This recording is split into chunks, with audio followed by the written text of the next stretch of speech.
Hey guys, as you know, we will start working on some mini projects.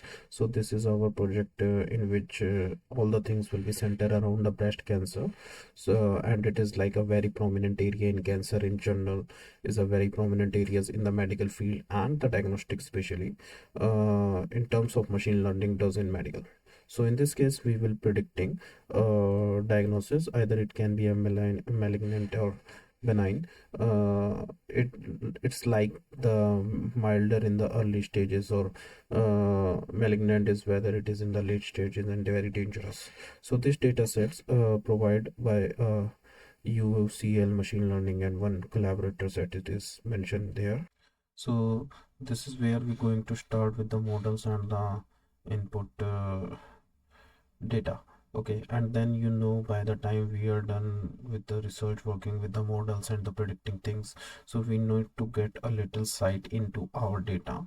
It is actually the main goal is to figure out and then benign. So there are 10 features that we are given that it can help determine this versus the radius of the actual tumor, which shows a lot of textures without which is another part of it. Okay, and the parameter area, smoothen area, as we can go down, there are certain other parameters: area, smoothness, compactness, concativity, concave points, symmetry, and fractional uh, dimension.